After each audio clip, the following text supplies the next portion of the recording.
എൻ്റെ പേര് ഷാജി. ഞാൻ കോഴിക്കോടാണ്. എനിക്ക് മസ്കുലർ ഡിസ്ട്രോഫി എന്ന് പറയുന്നൊരു അസുഖമാണ്. ഞാൻ കുറച്ച് മാസം മുമ്പ് യൂട്യൂബിലൊരു വീഡിയോ ചെയ്തിട്ടുണ്ടായിരുന്നു. അപ്പോൾ എല്ലാവരും പറഞ്ഞായിരുന്നു ഒരു വീഡിയോ കൂടെ ചെയ്യാൻ. എനിക്ക് ഒട്ടും വയ്യായിരുന്നു ഇങ്ങനെ ഇരിക്കുക.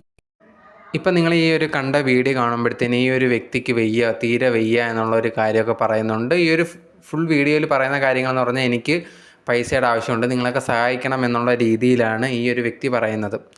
ഈ വീഡിയോ ഞാൻ കാണാൻ ഇടയായെന്ന് പറഞ്ഞാൽ ഇപ്പം നമ്മൾ ലേറ്റസ്റ്റ് ആയിട്ട് ഏതെങ്കിലുമൊക്കെ വീഡിയോ നോക്കി അതിൻ്റെ താഴെ ഒരു കമൻറ്റ് കാണാം, ഇതുപോലെ എൻ്റെ പ്രശ്നങ്ങളൊക്കെ പറഞ്ഞുകൊണ്ട് ഞാനൊരു വീഡിയോ ചെയ്തിട്ടുണ്ട്, അതൊന്ന് കയറി കാണുമെന്ന് പറഞ്ഞിട്ട് ഈ ഒരു ചാനലിൽ വന്നിട്ട് പുള്ളി കമൻറ്റ് ചെയ്യുന്നുണ്ട്. കയറി നോക്കി ഈ ഒരു വീഡിയോ കാണാൻ പറ്റുന്നുണ്ട്. അതിനകത്ത് ഈ ഒരു പുള്ളിയുടെ ഫുൾ പ്രശ്നങ്ങളും കാര്യങ്ങളും ഒക്കെ പറയുന്നുണ്ട്. എന്നിട്ട് ഗൂഗിൾ പേ നമ്പരും കൊടുത്തിട്ടുണ്ട്.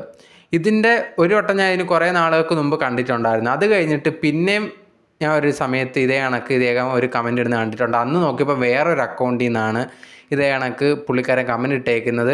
അതിനകത്ത് ആ ഒരു സമയത്തും വീഡിയോ ഇട്ടിട്ടുണ്ടായിരുന്നു. ഇതേ ഇടയ്ക്കിടയ്ക്ക് കാണുന്നുണ്ട്. എന്തായാലും ഇത് കാണുന്ന സമയത്തെന്ന് പറഞ്ഞാൽ ഞാൻ ഇതിൻ്റെ കമൻസൊക്കെ കുറച്ച് പേര് ഇതിനെക്കുറിച്ച് പറഞ്ഞിട്ടുണ്ടായിരുന്നു. ഇത് യഥാർത്ഥത്തിൽ ഒരാളുണ്ടായിരുന്നു, അദ്ദേഹത്തിന് വയ്യാതെ ഇരുന്ന സമയത്ത് എന്തോ വീഡിയോ ഇട്ടിട്ടുണ്ടായിരുന്നെന്നും ആ ഒരു വീഡിയോ ഇപ്പോൾ എടുത്ത ആൾക്കാർ പറ്റിക്കാൻ വേണ്ടി വേറെ ആരൊക്കെയോ ചേർന്ന് ഉപയോഗിക്കുകയാണ് എന്നുള്ള രീതിയിലാണ് പറയുന്നത്. യഥാർത്ഥത്തിൽ ഇങ്ങനെ ഒരു വ്യക്തിയുണ്ട്, അദ്ദേഹം ഉണ്ടെങ്കിൽ ഇതേ കണക്ക് പ്രശ്നം ഉണ്ടായിരുന്നു. പിന്നെ ഇദ്ദേഹത്തിനെ പറ്റി ഒരു അറിവുമില്ല. പക്ഷെ അദ്ദേഹം യൂട്യൂബിലിട്ട വീഡിയോ എടുത്തിട്ട് സ്വന്തമായിട്ട് ഓരോരുത്തർ ചാനൽ ഉണ്ടാക്കിയിട്ട് ആ ഒരു വീഡിയോ വെച്ചിട്ട് പൈസ അടിച്ചു മാറ്റാനുള്ള ശ്രമങ്ങളാണ് എന്നാണ് അറിയാൻ സാധിച്ചിട്ടുള്ളത്. എന്തായാലും ഇങ്ങനെയൊക്കെ കാണുന്ന ഇത് കണ്ടിട്ട് ആരും വിശ്വസിക്കരുത് എന്നുള്ളൊരു കാര്യം കൊണ്ട്, ആരെങ്കിലും പൈസ അയച്ചു കൊടുത്താലോ എന്നുള്ളൊരു കാര്യം കൊണ്ടാണ് ഞാൻ ഈ വീഡിയോ ചെയ്യുന്നത്. ദൈവത്തെ ഓർത്ത് ആരും നിങ്ങളത് പൈസയൊന്നും അയച്ചു കൊടുക്കരുത്. ഇതേ കണക്ക് കുറേയധികം തട്ടിപ്പുകളൊക്കെ നടപ്പുണ്ട്. ആവശ്യമില്ലാതെ പൈസ നിങ്ങളെ നിന്ന് പോകത്തേ ഉള്ളൂ. ഇവർക്ക് ചുമ്മാ യഥാർത്ഥത്തിൽ ആളോ ഒന്നുമല്ല, ഇതിൻ്റെ ബാക്ക്ഗ്രൗണ്ടിലൊക്കെ വേറെ ആൾക്കാരുണ്ട്.